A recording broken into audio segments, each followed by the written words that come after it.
Voici les pires communes de jeux vidéo. 1. La commu FNAF. Imaginez vous prenez toutes les attirances les plus cheloues de la Terre, vous les mélangez ensemble dans un mixeur, et ça vous donnera une des communautés les plus perturbées d'internet, j'ai nommé la commu FNAF. Voici la liste non exhaustive de tous les tarés qu'il peut y avoir dans cette commune. Mécanophile, zoophile, pédophile, nécrophile, hybristophile, paraphile. Et dites-vous que ce n'est même pas 1%. Il y en a la nuit, ils ouvrent leur navigation privée, et au lieu d'aller se taper leur meilleur Katsuni, ils tapent Toichika, pied Elmorgen Prime, et qui se LeBron James sur ça. Et s'il vous plaît, n'allez pas chercher ça, je vous vois bande de filous. J'ai juste envie de comprendre comment tu fais pour en arriver à ce point-là dans ta vie. Genre tu regardes un animatronique avec des dents aussi circulaires, et au lieu d'avoir peur, ton cerveau active le mode Pilili. Je rappelle que ces robots à la base sont des enfants morts. Mais c'est pas fini. J'ai creusé un peu plus dans cette communauté, et je suis tombé sur une sous-espèce bien particulière de cette commune. J'ai nommé People Down Bad for FNAF Characters. Ce qui peut littéralement se traduire par personne désespérée pour les persos FNAF. J'ai vu des tweets tellement sombres que j'en suis sorti traumatisé. Nightmare Chica pourrait venir chez moi, me kidnapper, me faire son esclave, et je la remercierais. Attends.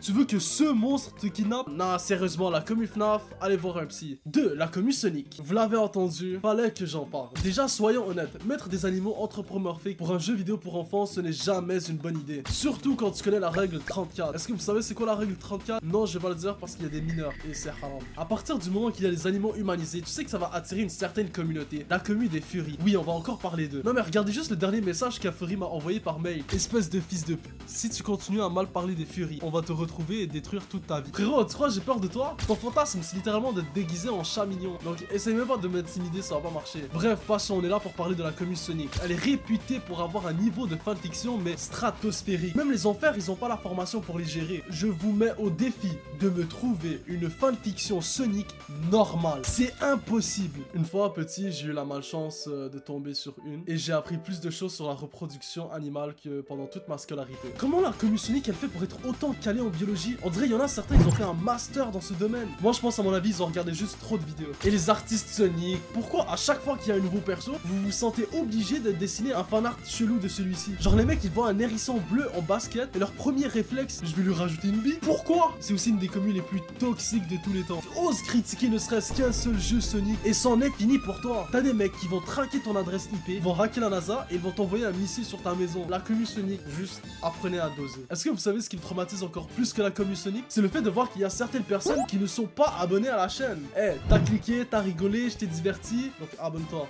Sinon t'es raciste. 3. La commu Super Smash Bros. A.K.A. le plus grand réservoir de puceaux de l'histoire de l'humanité. Et je pèse mes mots. Et comment je le sais? J'en ai fait partie. Premier degré, il n'y a pas plus tryhard que cette communauté. Ces gens-là peuvent passer la journée entière à juste pratiquer des combos et n'essayer juste pas d'avoir un match casual avec un joueur de Smash. Eux, ils ne voient pas le fun. Ils veulent juste jouer en compétitif. Les joueurs Smash, j'ai une question pour vous. Est-ce que vous connaissez le principe de douche? Parce que là, c'est d'un niveau urgence sanitaire. Je vous rappelle que dans certains tournois officiels, les organisateurs ont été obligés de mettre une règle qui impose de mettre du Théo. Oui, c'est une vraie règle. Parce qu'à Skid, les tournois de Super Smash Bros, ils puent leur race. Et je confirme que ce n'est pas une légende urbaine. Dans mon école, il y a un local, et à chaque fois que je passe devant, frère, j'ai l'impression de me prendre une bombe chimique. C'est une attaque terroriste, littéralement. Mais bon, la puanteur n'est pas leur seul talent. Parce que niveau harcèlement, ils sont tout au top. Faut savoir que cet Harry, ils ont littéralement harcelé le créateur du jeu. Tout ça parce qu'il n'a pas mis Waluigi dans le roster. Ils ont presque poussé le créateur du jeu à la dépression et au burn-out. Pour un personnage que la vérité, on s'en bat les couilles. Personne calcule Waluigi. Et puis il y a aussi les rageux. Si tu oses jouer un perso considéré comme cancer, ils vont t'insulter toi, ta race, ta famille, toute ta génération. Tout ça parce que tu joues Piqué Fire avec Ness. Mais frérot, si Sakurai l'a mis dans le jeu, c'est qu'il fait partie de la méta. C'est pas de ma faute. Juste améliore-toi au lieu d'aller chialer dans des vieux forums. Fils de pute. 4. La communauté Pokémon. Les fans de Pokémon, oh là là. A.K.A. les plus gros fanboys, les plus gros pigeons de l'histoire de l'humanité. Pokémon, c'est vraiment magique. Tu prends du caca, tu rajoutes le logo Pokémon dessus. Paf, ça se vend comme des petits pains. Ça fait littéralement 10 ans que Game Freak pisse à la bouche des fans, des jeux moches, buggés et sous-développés. Et pourtant, comme des bons teubés, les fans continuent d'acheter. Ces abrutis passent leur temps à se plaindre, mais ils finissent toujours par acheter le jeu Day One. À un moment donné, ça serait de ne pas faire l'hypocrite et de juste lui acheter de jeux. On va parler maintenant des cartes Pokémon. À la base, c'était un truc chill, tu vois, un truc que les enfants s'échangeaient pendant la récréation. Mais maintenant, ça a été détruit par des darons toxiques. Les mecs, ils se lèvent à 6 h du matin pour aller piller des Walmart et des Toys R Us. Tout ça dans le but d'espérer avoir une carte qui vaut 500 balles et faire du business sur eBay avec. Et les gosses dans tout ça, bah ils peuvent se faire foutre. Pire dans la commu Pokémon, ceux qui regardent Gardevoir et Lockpin d'un œil très suspect. Alors que c'est un jeu pour enfants. Bref, la communauté Pokémon, c'est une expérience sociale à elle toute seule. Ça se plaint, ça rage, ça se...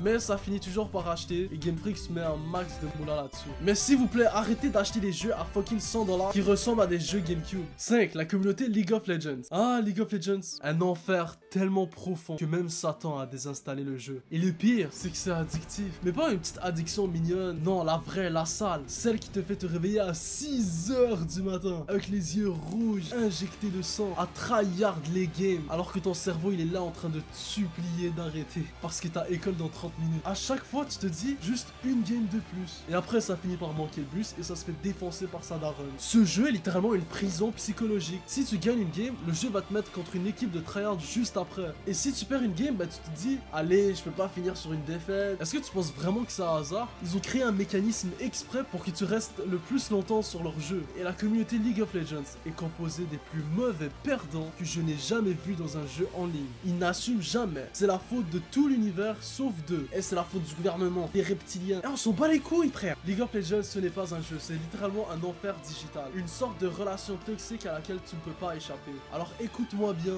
ne fais pas la même erreur que moi. Éloigne-toi de ce jeu au plus vite. Sur ce, j'espère que vous avez apprécié la vidéo. N'hésitez pas à mettre un like et à vous abonner. On vise les 20 000 abonnés. C'était Eyo, merci d'avoir regardé. Peace!